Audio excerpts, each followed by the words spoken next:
Hello children, we are going to study this lesson and we have already studied some part of this lesson.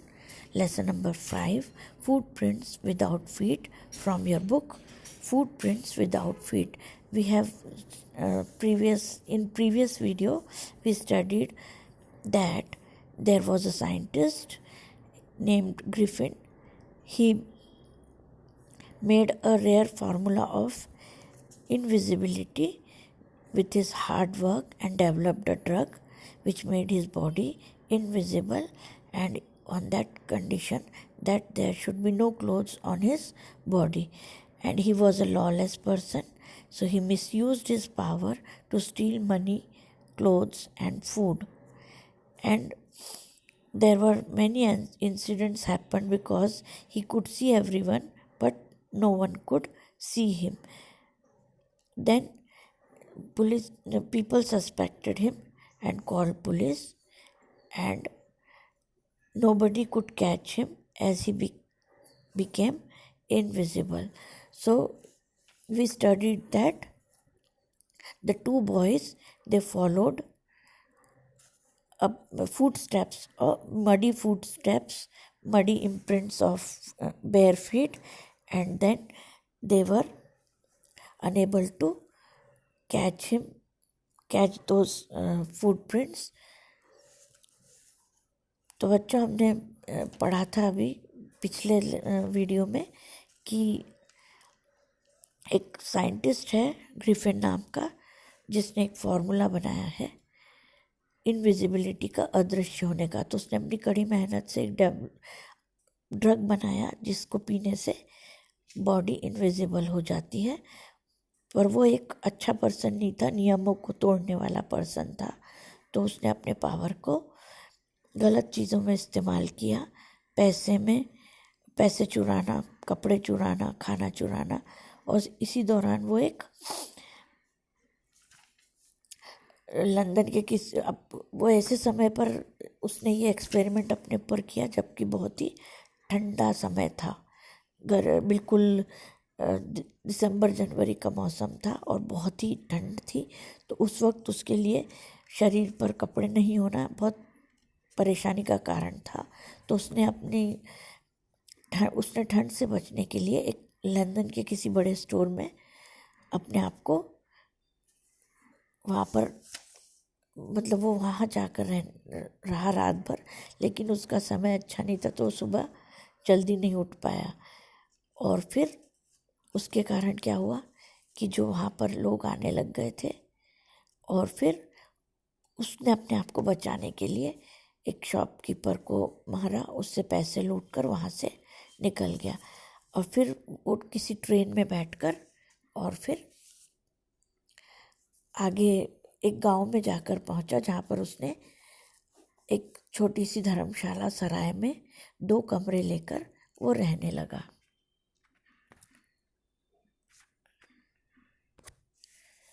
वहाँ पर उसको जो Mrs halls थी, उन्होंने उसको, जो स्ट्रेंजर था, मतलब वो बहुत ही अजीब सा, अनकॉमन सा उसका अपीयरेंस था. और उसके कारण फिर क्या हुआ कि उसने एक चीज़ और भी बोल दी कि मेरे पैसे आने वाले हैं, चेक आने वाला है, क्योंकि वो ज़्यादा समय तक चुराए हुए पैसे से तो रह नहीं सकता था. तो उसने, जब उसके पैसे ख़त्म हो गए तो उसने एक नई कहानी बना ली कि उसके चेक आने वाला है. और इस तरह से उसने वो जो लैंडलॉर्ड थी मिसेस हॉल, उसको उल्लू बना दिया, बेवकूफ़ बना दिया. अब shortly afterwards, a curious episode occurred. Very early in the morning, a clergyman and his wife were awakened by noises in the study. Creeping downstairs, they heard the chink of money being taken from the clergyman's desk without making any noise, and with poker grasped firmly in his hand, the clergyman flung open the door. तो फिर क्या हुआ कि कुछ समय बाद ही एक मज़ेदार सी घटना घटी. बहुत जल्दी सुबह एक जो चर्च में जो पुजारी होते हैं उनको पादरी बोलते हैं हिंदी में, क्लर्जीमैन, और उनकी पत्नी को स्टडी में से कुछ आवाज़ें सुनाई देती। वे जल्दी उठ गए थे तो उनको कुछ आवाज़ें सुनाई दे रही थी, क्योंकि उन आवाज़ों से ही वे उठे थे। तो धीरे धीरे नीचे उतर कर गए और उन पादरी ने की डेस्क से पैसे निकालने की आवाज़ सुनाई दी।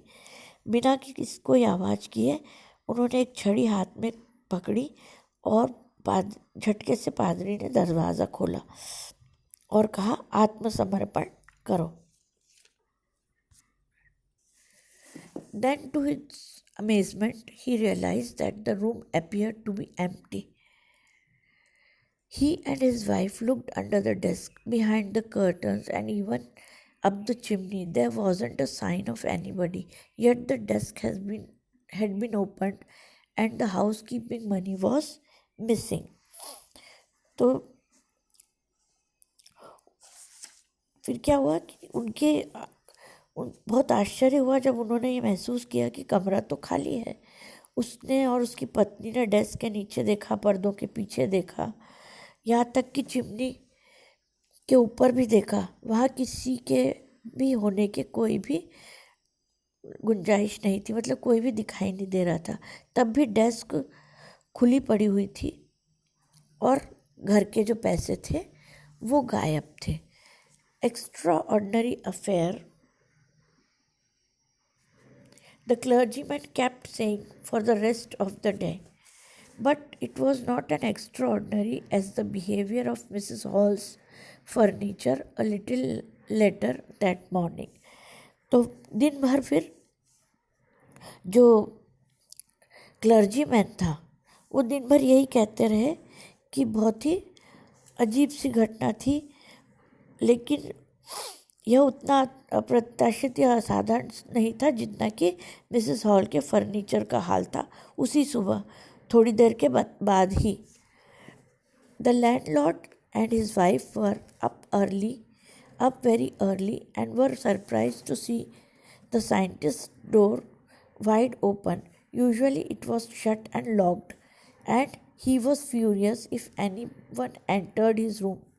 The opportunity seemed too good to be missed.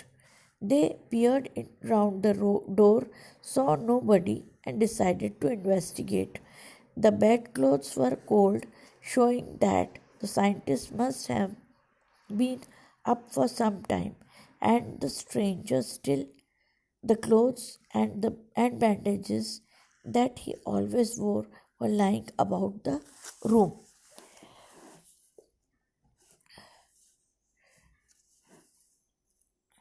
तो लैंडलॉर्ड और उनकी पत्नी बहुत ही जल्दी उठ गए थे और वैज्ञानिक का पूरा दरवाज़ा खुला देखकर बहुत हैरान परेशान हो रहे थे, क्योंकि अक्सर ऐसा बंद होता नहीं था कि उसका दरवाज़ा खुला रहे। उसका दरवाज़ा बंद होता था और ताला लगा रहता था और उसे डर रहता था कि कोई उसके कमरे में ना आए। वह बहुत ही अजीब और मतलब बहुत ही अजीब था और कोई भी अवसर छोड़ने के लायक नहीं था। उन्होंने कमरे में झांका तो वहाँ कोई नहीं था और उन्होंने जांच पड़ताल करने का निर्णय लिया। बिस्तर के सारे कपड़े ठंडे पड़े थे, जिससे पता चलता था कि वैज्ञानिक काफ़ी पहले ही उठ चुका होगा। और आश्चर्य की बात अभी भी यही थी कि जो कपड़े व पट्टियाँ वह हमेशा पहने रहता था वह उस कमरे के चारों तरफ बिखरी पड़ी थी।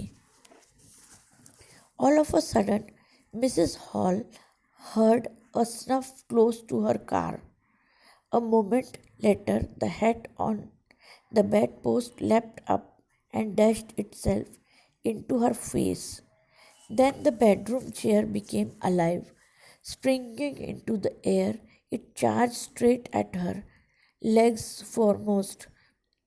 As she and her husband turned away in terror, the extraordinary chair pushed them both out of the room and then appeared to slam and lock the door after them. तो अचानक क्या हुआ,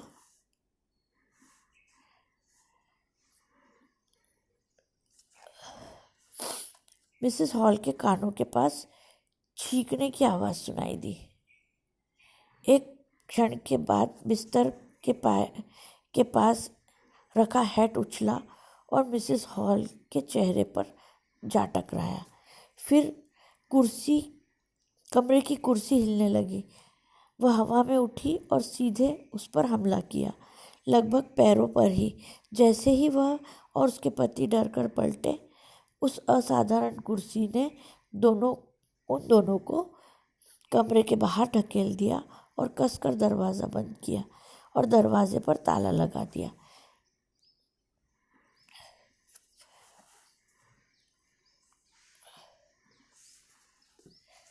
Mrs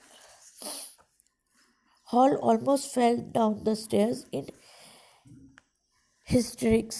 She was convinced that the room was haunted by spirits and the stranger had somehow caused these to enter into her furniture. तो Mrs लगभग परेशान सी बदहवास सी सीढ़ियों पर गिर गई। उन्हें भरोसा हो चुका था कि कमरे में कोई आत्मा है और उस अजनबी ने ही कुछ फर्नीचर के साथ किया है। मतलब फर्नीचर बार बार इधर से उधर हो रहा था, कोई कुर्सी उछल रही थी, कुछ हो रहा था, तो वो बहुत घबरा रही थी। The feeling among the neighbours was that the trouble was caused by which craft, but which craft और not, when news of the burglary at the clergyman's home became known, the strange scientist was strongly suspected of having had a hand in it. Suspicion grew even stronger when he suddenly produced some ready cash, though he had admitted not long before that he had no money. तो फिर क्या हुआ,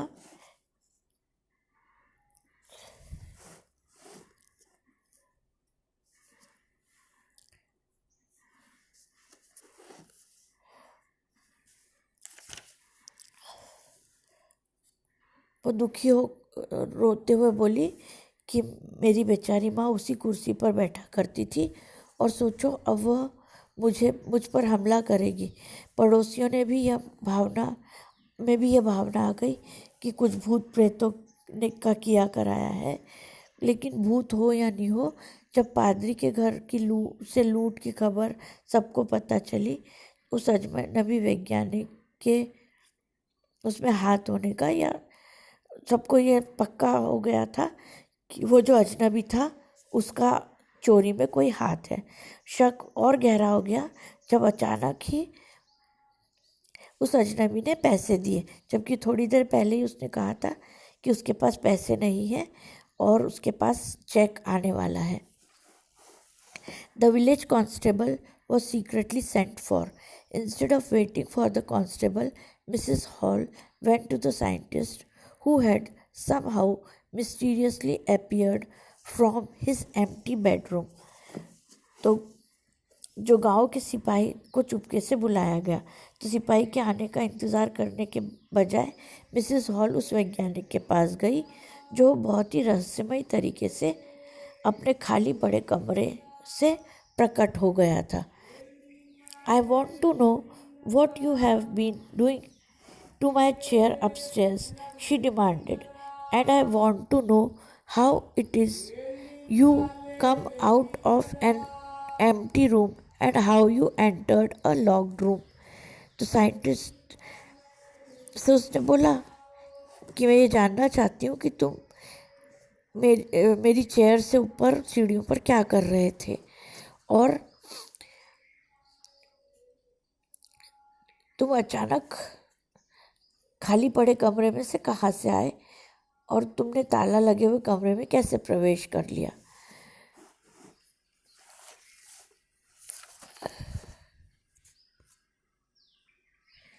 The scientist was always quick-tempered. Now he became furious. You don't understand who and what I am, he shouted. Very well, I'll show you. तो scientist बहुत जल्दी ही उत्तेजित हो जाता था, बहुत जल्दी चिढ़ जाता था और बहुत गुस्सा होता था। जोर जोर से चीखा कि तुम नहीं समझती हो कि मैं क्या हूँ और कौन हूँ। ठीक है, अभी मैं तुम्हें बताता हूँ। Suddenly he threw off bandages, whiskers, spectacles, and even nose. He took him only a minute to do this. The horrified people in the bar found themselves staring at a headless man. तो अचानक उसने क्या किया, अपनी पट्टियाँ, मूछें, दाढ़ी, चश्मा, यहाँ तक कि नकली नाक भी उतार कर फेंक दी। यह सब करने में उसको सिर्फ 1 मिनट लगा। तो वहाँ खड़े हुए लोग बहुत डर गए और जब सब लोगों ने एक बिना सिर वाले आदमी को देखा तो वो घूर घूर कर उसको देख रहे थे और बहुत ज़्यादा डर गए थे। Mr. Jeffers, the constable, now arrived and was quite surprised to find that he had to arrest a man without a head. But Jeffers was not easily prevented from doing his duty. If a magistrate's warrant ordered a person's arrest, then that person had to be arrested with or without his head. तो जो mister Jeffers थे, जो constable थे, वो वहाँ तब तक पहुँच चुके थे और वो भी आश्चर्यचकित थे कि उन्हें एक ऐसे आदमी को गिरफ्तार करना था जिसका कि सिर नहीं था। लेकिन जेफर्स जो थे वो इतनी आसानी से अपना काम नहीं छोड़ना चाहते थे। अगर मजिस्ट्रेट ने वारंट किया है कि किसी को गिरफ्तार करना है तो चाहे वो इंसान सिर वाला हो या बिना सिर वाला हो, उस इंसान को, मिस्टर जेफर्स को गिरफ्तार करना ही था। There followed a remarkable scene as the policeman tried to get hold of a man who was becoming more and more invisible as he threw off one garment after another. Finally, a shirt flew into the air and the constable found himself struggling with someone he could not see at all. तो इसके बाद ऐसा अजीब सा दृश्य हुआ जिसको कि कभी भूला नहीं जा सकता। जैसे ही सिपाही ने उस आदमी को पकड़ने की कोशिश की, वह और ज़्यादा से ज़्यादा अदृश्य होता जा रहा था, क्योंकि वह एक एक करके अपने कपड़े उतारता जा रहा था और आखिर में एक शर्ट हवा में उड़ी और सिपाही ने अपने आप को किसी के साथ लड़ते हुए, संघर्ष करते हुए पाया। वह बिल्कुल भी दिखाई नहीं पड़ रहा था। कुछ लोगों ने उसकी मदद करने की कोशिश की, लेकिन उन्हें भी मुक्के खाने पड़े, जो पता नहीं चल रहा था कि कहाँ से आ रहे थे। Some people tried to help him, but found themselves hit by blows that seemed to come from nowhere. तो जो लोगों ने कोशिश की जब पुलिस वाले को बचाने की, तो उनको भी मुक्के वगैरह खाने पड़े, क्योंकि और पता नहीं चल रहा था कि वो कहाँ से आ रहे हैं। In the end Jeffers was knocked unconscious as he made a last attempt to hold on to the unseen scientist. There were nervous, excited cries of "Hold him!" But this was easier said than done. Griffin had shaken himself free and no one knew where to lay hands on him. तो आखिरकार वह अदृश्य scientist को पकड़ने की आखिरी कोशिश कर रहा था जेफर्स, तो वो बेहोश होकर गिर पड़ा। हर जगह से घबराई हुई उत्तेजित आवाज़ें आ रही थी, उसे पकड़ो, उसे पकड़ो। लेकिन पकड़ना, बोलना इतना सरल था, लेकिन पकड़ना बहुत ही मुश्किल था। मतलब उसे पकड़ना, बोलना बहुत सरल लग रहा था, लेकिन ऐसा करना बहुत मुश्किल था। ग्रिफिन ने अपने आप को फ्री कर लिया, आज़ाद कर लिया, और किसी को पता ही नहीं चला और उसे कैसे पकड़ा जाए ये समझ में नहीं आ रहा था कि उसको कहाँ से किस तरह से पकड़ा जाए, और इस तरह से वो साइंटिस्ट सबके चंगुल से बाहर निकल गया। तो बेटे ये थी स्टोरी जिसमें कि एक साइंटिस्ट ने एक इन्वेंशन का मिसयूज़ किया और लोगों को परेशान किया। तो ये लेसन आपका कंप्लीट हो गया है, lesson number 5, food prints without feet. Thank you बेटे, have a nice day. Thank you.